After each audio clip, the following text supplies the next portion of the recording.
Hey there YouTube, it's Aaliyah. So as I'm sure that anybody who's ever had to deal with imposter syndrome before can attest to, it sucks. For me, I felt this especially strongly while I was still in school. The entire time I felt like I shouldn't have gone into my program, or I would never live up to the expectations set by my professors or my classmates or my peers. I spent most of my time in school feeling like a fraud or constantly berating myself and telling myself awful things. Like I said, this feeling kinda sucks.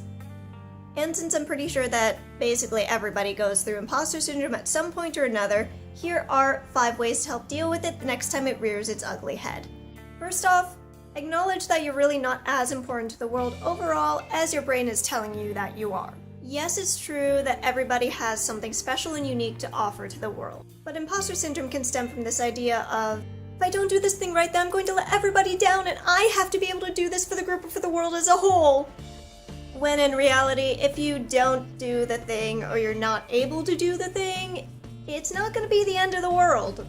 Taking that pressure off of yourself to be a real expert in whatever the thing is will help to calm down that side of your brain that keeps calling you things like fake or fraud, because things are just less scary when you don't have as much pressure on yourself to be that real expert. So just calm down the ego and a lot of pressure will be lifted right off. Next tip is to take action. Imposter syndrome is kind of nefarious in that it can completely paralyze you with fear if you let it take over. Imposter syndrome has a tendency to try and undermine you until you can't think straight.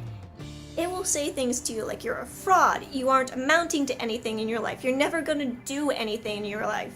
The way that you fight against that is to do something, because then you can yell right back at your imposter syndrome and go, hey, you can't tell me that I'm doing nothing with my life. Look, I'm doing something right now. And yeah, for me, I'll admit, imposter syndrome will probably continue to yell at me no matter what I do, but at least if I'm doing something, I can yell right back at it.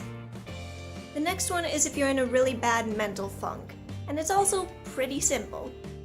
Find somebody that you know and trust, whether that is a parent, a friend, a significant other, whatever, and go up to them and say, I feel like a fraud. There is a chance that they might laugh at you, but if they do, it's not because you're a fraud. It's because you think that you're a fraud and they find that concept ridiculous, and then they'll go on reminding you exactly why you're not. The next tip is a classic, and pretty much everybody gives it, but it's classic for a reason. And that tip is, fake it till you make it. Let's be real here, we all pretend that we know what we're doing when we don't. Sometimes you just need to push through and pretend that you know what you're doing until you can pick up enough from your surroundings and from the people around you to actually know what you're doing. And if that fails, you move on to the next tip, which is to admit it. You're not gonna get burned at the stake for asking for help. And you will fail sometimes.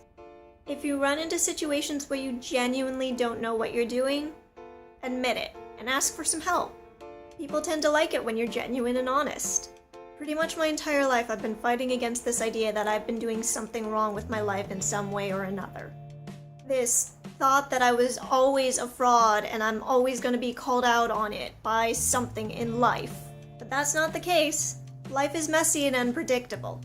I mean, I may be young and yeah, I still have a lot to learn. But I still have enough experience to keep pushing forward and figuring things out. I'm not an imposter. And neither is anybody else who experiences imposter syndrome, because basically everybody feels this way sometimes, and we can't all be bumbling know-nothings. Someone's gotta be steering this ship. And I am done letting imposter syndrome steer my life. Because when it comes to your own life, the person steering might as well be you. So I hope that you found these tips useful in combating the dreaded imposter syndrome. Make sure to give this video a thumbs up if you like it. You can click below to subscribe if you want to see more of my videos of me learning how to deal with adulthood and learn to live life in general. And I will see you next time. All for now. Bye.